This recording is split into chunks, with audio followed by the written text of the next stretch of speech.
नमस्कार दोस्तों, papers academy में आपका स्वागत है। आज की इस वीडियो में हम 3 मई से 9 मई तक के उन सभी महत्वपूर्ण करंट अफेयर पर चर्चा करेंगे जो आपकी आने वाली परीक्षाओं के लिए बहुत जरूरी है। इस पूरे हफ्ते की मुख्य खबरों को मैंने आसान भाषा में तैयार किया है ताकि आपको याद करने में कोई दिक्कत ना हो। तो चलिए बिना देर करते हुए हम शुरू करते हैं आज की क्लास। शुरू करते हैं आज का पहला क्वेश्चन।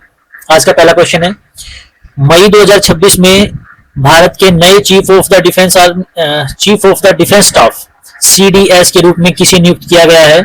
तो इसका सही उत्तर है option B, lieutenant general NS Raja Subramani को। सुब्रमणी को नया सीडीएस बनाया गया है। सरकार ने जनरल एनएस राजा सुब्रमण्य को नया सीडीएस नियुक्त किया है। 30 मई 2026 को ये जनरल अनिल चौहान का स्थान लेंगे। देखिए, जो प्रेजेंट है वो भी याद रखना है और जो पहले इनसे थे वो भी याद रखने हैं, यानी कि हमने न्यू एंड ओल्ड दोनों के दोनों याद रखनी है, न्यू भी और ओल्ड भी। अगला क्वेश्चन करते हैं, भारत के नए नौसेना प्रमुख chief of the naval staff कौन नियुक्त हुए हैं? वो सीडीएस थे और ये हैं chief of the naval staff. तो chief of the naval staff कौन है? Option B, vice admiral Krishna Swaminathan. Vice admiral Krishna Swaminathan को नया नौसेना प्रमुख नियुक्त किया गया है और ये एडमिरल दिनेश कुमार त्रिपाठी की जगह लेंगे। वो अनिल चौहान का था और ये किसकी जगह लेंगे? दिनेश कुमार त्रिपाठी की। अगला क्वेश्चन है, भारत की पहली स्पेस टेक यूनिकॉर्न बनने वाली स्टार्टअप कंपनी कौन सी है? यूनिकॉर्न बनने वाली, देखिए यूनिकॉर्न उसको कहा जाता है जो 1 बिलियन कैपिटल वैल्यू को क्रॉस कर देती है, जिसकी मार्केट वैल्यू क्या है? 1 बिलियन। तो अभी स्पेस टेक कौन सी कंपनी है जो अभी यूनिकॉर्न बनी है? और वो है स्काईरूट एरोस्पेस। स्काईरूट एरोस्पेस पहली स्पेस टेक कंपनी है जो यूनिकॉर्न बनी है और 2026 में 1.1 बिलियन का मूल्यांकन इसने पार कर लिया है और यूनिकॉर्न बन गई है। अगला क्वेश्चन हमारा, स्वास्थ्य मंत्रालय द्वारा लॉन्च जननी प्लेटफॉर्म का मुख्य उद्देश्य क्या है? तो इसका मुख्य उद्देश्य है मातृ एवं शिशु स्वास्थ्य सेवा में सुधार करना। फुल फॉर्म भी आपको याद करनी है, journey of antenatal, natal and neonatal integrated care. और इसका उद्देश्य है गर्भवती महिलाओं और नवजात शिशुओं के स्वास्थ्य की निगरानी करना। चलिए शुरू करते हैं अगला क्वेश्चन। अगला क्वेश्चन हमारा, मई 2026 में वियतनाम के किस राष्ट्रपति ने भारत का राजकीय दौरा किया है? तो भारत का राजकीय दौरा करने वाले वियतनाम के राष्ट्रपति कौन है? तोलाम जो है वो राष्ट्रपति हैं वियतनाम के, जिन्होंने अभी मई 2026 में भारत का दौरा किया है और ये रणनीतिक साझेदारी की 10वीं वर्षगांठ। चलिए अगला क्वेश्चन करते हैं। अगला क्वेश्चन हमारा, central board of film certification CBFC के नए अध्यक्ष कौन बने हैं? तो सीबीएफसी के नए अध्यक्ष बने हैं शशि शेखर वेम्पति। ये प्रसार भारती के पूर्व सीईओ थे और अब सीबीएफसी के नए अध्यक्ष के रूप में इनको नियुक्त किया गया है।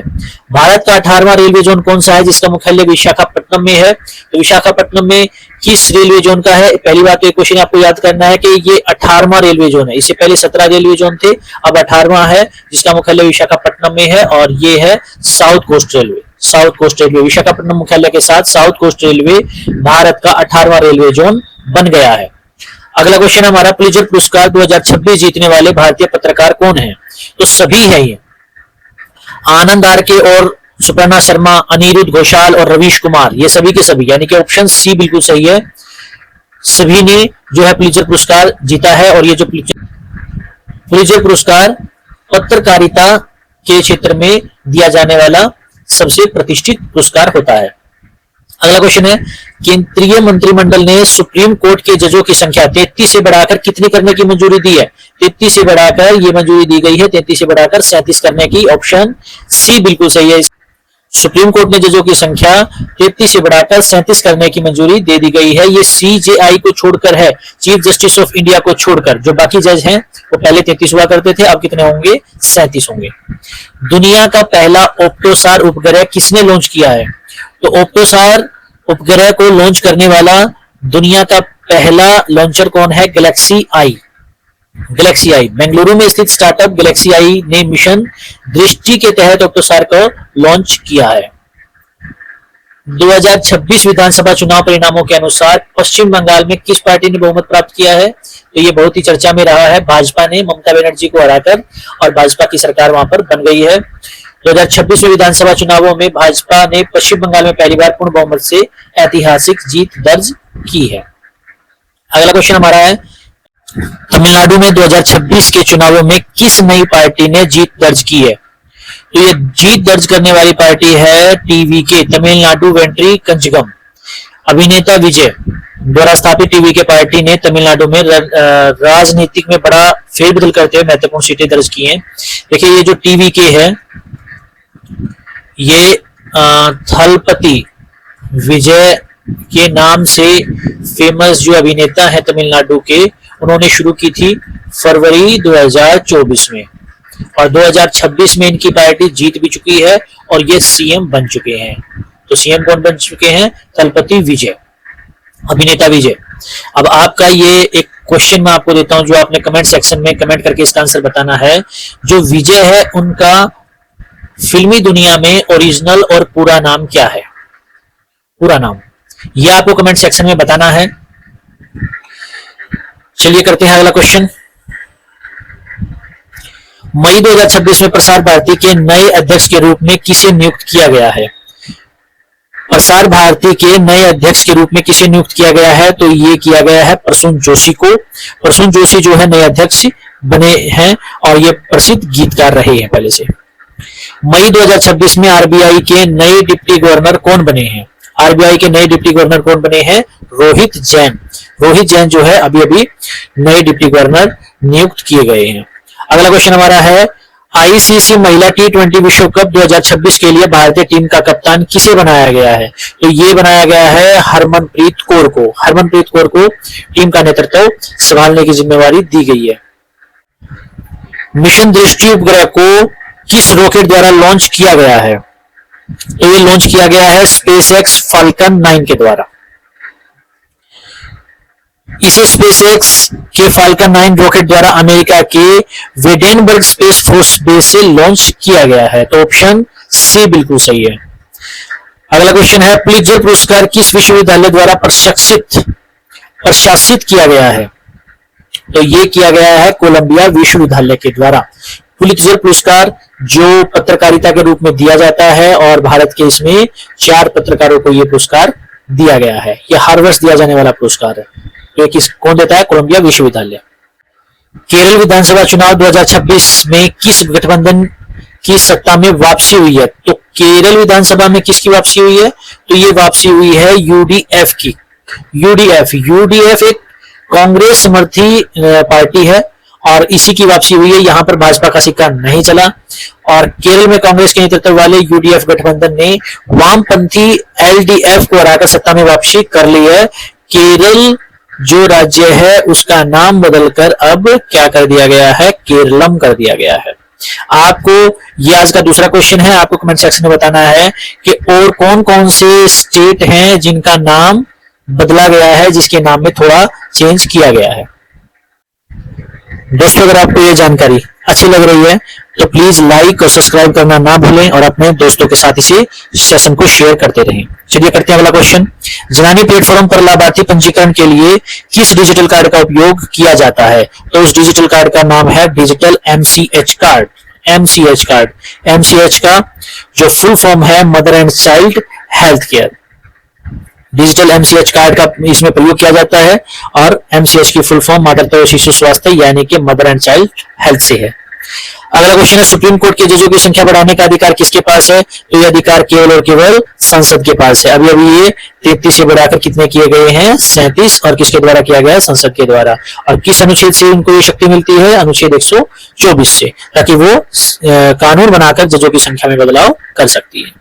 अगला question, vice admiral Krishna Swaminathan ने किस युद्धपोत की कमान संभाली थी? तो ये है Vikramaditya, INS Vikramaditya. Option A बिल्कुल सही है इसका। कृष्णा स्वामीनाथन ये वही है जो अभी अभी chief of the naval staff बने हैं। नौसेना के विमान वाहक पोत आईएनएस विक्रमादित्य के कमांडर के रूप में इन्होंने कार्य किया है। अगला क्वेश्चन है, स्काईरूट एरोस्पेस का आगामी प्रमुख मिशन कौन सा है? तो आगामी प्रमुख मिशन जो स्काईरूट एरोस्पेस है उसका है Vikram first. Vikram first rocket को लॉन्च करने की योजना बना रहा है। अगला क्वेश्चन है दोस्तों, 2026 में असम विधानसभा चुनाव में किस पार्टी या गठबंधन ने जीत हासिल की है? तो ये की है भाजपा ने। भाजपा और एनडीए, ऑप्शन सी इसका बिल्कुल सही है। भाजपा के नेतृत्व वाली एनडीए गठबंधन ने असम में लगातार तीसरी बार सत्ता बरकरार रखी है। अब भारत में टोटल 22 स्टेट्स में भाजपा की सरकार बन गई है। अगला क्वेश्चन हमारा है, दक्षिण तटीय रेलवे साउथ कोस्ट रेलवे का कौन सा नया मंडल बनाया गया है? तो वो बनाया गया है विशाखापट्टनम मंडल, जो 18वां रेलवे जोन बना है। अगला क्वेश्चन हमारा है, अनिरुद्ध घोषाल को किस श्रेणी में पुलित्जर पुरस्कार मिला है? तो इनको मिला है अंतरराष्ट्रीय रिपोर्टिंग के क्षेत्र में। उन्होंने एसोसिएटेड प्रेस यानी कि एपी के साथ उनकी अंतरराष्ट्रीय रिपोर्टिंग के लिए उनको सम्मानित किया गया है। भारत वियतनाम व्यापक रणनीतिक साझेदारी किस वर्ष स्थापित हुई है? तो ये स्थापित हुई थी 2016 में और इस वक्त इसके 10 वर्ष पूरे हुए हैं इस साल, यानी कि 2026 में। और यहाँ के राष्ट्रपति तालोम अभी भारत आए थे। इस रणनीतिक साझेदारी को 2026 में इसको 10 वर्ष पूरे हुए हैं। अगला क्वेश्चन है, ऑप्टोसाल तकनीक का मुख्य लाभ क्या है? तो इसका मुख्य लाभ है ये हर मौसम और दिन रात में उच्च गुणवत्ता वाली इमेजिंग यानी कि इमेजेस ये दे सकता है। यह राडार और ऑप्टिकल दोनों का उपयोग करता है, जिससे बादलों के होने पर भी साफ तस्वीरें ली जा सकती हैं। नेक्स्ट क्वेश्चन है, वही 2026 महिला T20 विश्व कप का मेजबान देश कौन है? तो ये है इंग्लैंड। इंग्लैंड में अब की बार 2026 में महिला T20 विश्व कप। अगला क्वेश्चन है, रोहित जैन आरबीआई में किसका स्थान लिया है? रोहित जैन ने आरबीआई में किसका स्थान लिया है? तो रोहित जैन ने टीबी शंकर का स्थान लिया है और ये नए रोहित जैन ने आरबीआई में किसका स्थान लिया है? तो रोहित जैन ने टीबी शंकर का स्थान लिया है। ऑप्शन बी बिल्कुल सही है और ये नए डिप्टी गवर्नर आरबीआई के बन चुके हैं। इनका कार्यकाल मई 2026 में समाप्त हुआ था। टीबी शंकर का समाप्त हुआ था और रोहित जैन जी का शुरू हुआ है। आज का आखिरी क्वेश्चन है, सीबीएफसी की फुल फॉर्म बताओ, इसका पूर्ण रूप क्या है? तो सीबीएसई की फुल फॉर्म है central board of film certification. Central board of film certification यानी कि बी ऑप्शन इसका बिल्कुल सही है। इसे हिंदी में केंद्रीय फिल्म प्रमाणन बोर्ड कहा जाता है।